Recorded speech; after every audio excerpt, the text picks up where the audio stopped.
Saudara-saudariku yang terkasih, salam sehat dan sukacita selalu, berkah dalam.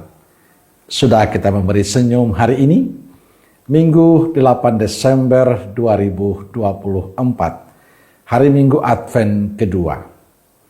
Kita awali permenungan kita dengan tanda kemenangan Kristus dalam nama Bapa dan Putra dan Roh Kudus.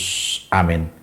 Permenungan kita diambil dari Injil Lukas bab 3 ayat 1 sampai 6. Dalam tahun ke-15 dari pemerintahan Kaisar Tiberius, ketika Pontius Pilatus menjadi wali negeri Yudea, dan Herodes, raja wilayah Galilea, Filipus, saudaranya, raja wilayah Iturea, dan Trakonitis, dan Lisanias, raja wilayah Abilene. Pada waktu Hanas dan Kayafas menjadi imam besar, datanglah firman Allah kepada Yohanes, anak Zakaria di padang gurun. Maka datanglah Yohanes ke seluruh daerah Yordan dan menyerukan, "Bertobatlah dan berilah dirimu dibaptis, dan Allah akan mengampuni dosamu. Seperti ada tertulis dalam kitab nubuat-nubuat Yesaya.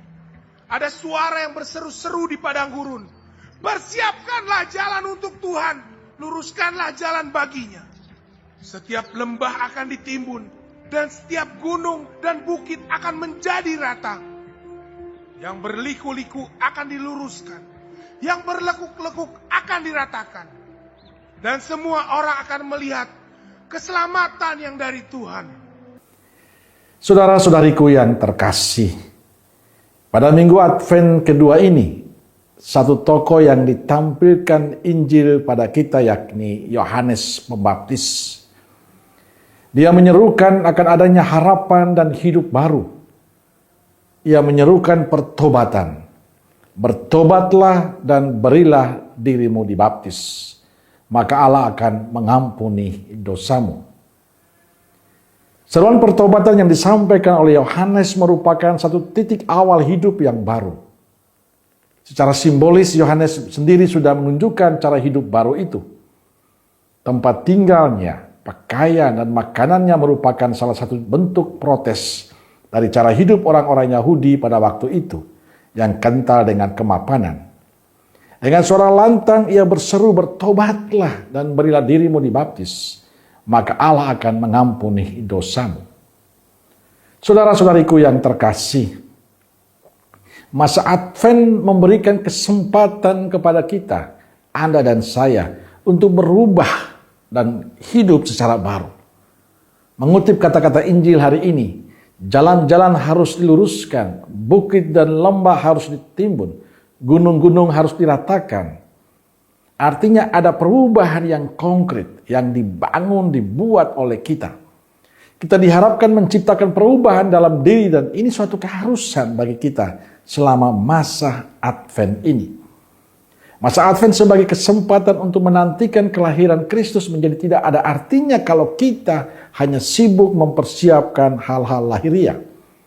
Seperti mengirimkan kartu Natal, menyiapkan pakaian yang baru, membuat kue-kue Natal, membuat pohon Natal, mendekor rumah dengan nuansa Natal, dan lupa membuat agenda untuk menciptakan perubahan di dalam diri sendiri.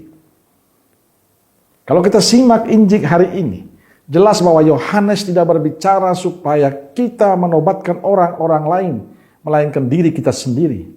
Bertobatlah dan berilah dirimu dibaptis, maka Allah akan mengampuni dosamu. Pertobatan harus mulai dari dalam diri kita sendiri. Berubah harus mulai dari diri kita sendiri.